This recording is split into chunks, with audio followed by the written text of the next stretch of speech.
Փորձ է տալիս, որ ոտնաթաթերի վրա ավելի շատ է հանդիպում սնկային հիվանդություններ, քան թե ձեռքերի վրա, դա ինչով է պայմանավորված փակ տարածությունից, այսինքն տարին 12 ամիս, եթե վերցնենք, մարդը մեծամասնությամբ կրում է փակ կոշիկ,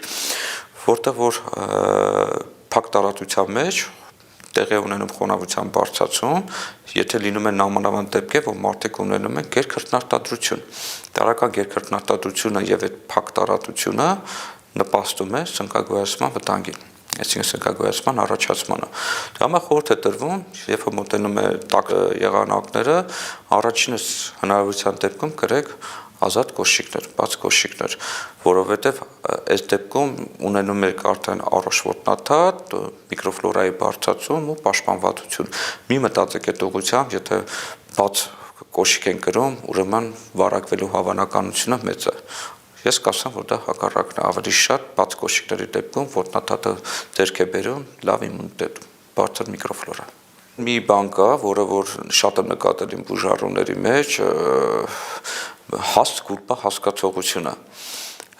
Ես դեմ եմ նման գուլպաներին, պետք է հագնել բարակ, որովհետև բարակի դեպքում ոտքը ոչ լինում է խոնավ, ոչ լինում է շատ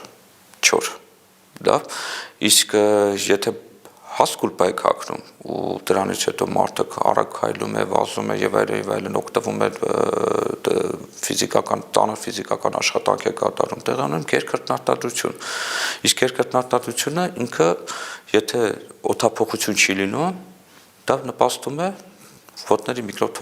միկրոֆլորայի անկմանը։ Իսկ նամանավան ձմեռը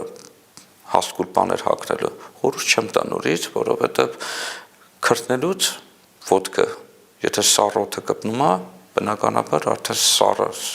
ջուրը, այս քրտինքը, այս ճակերտավորած ջուրը, էլի, սառը քրտինքը նպաստում է արդեն ոտնաթաթերի վնասմանը։ Բայց այս դեպքում ասում են մարդը ոտքերից է մրսում, չէ՞, հիմա մարդված տաք գուլպա չհագնում։ Եթե կոշիկի մեջ են։ Եթե կոշիկի մեջ է տաք գուլպա հագնում, բնականաբար դա ռիսկ է հանդիսանում, բայց եթե ուղղակի տանը կրում է տաք գուլպաներ, դա նորմալ ենք նայում, բայց փակ կոշիկի մեջ մի հատ հաստ գուլպա, դա այդքան էլ ճիշտ չէ։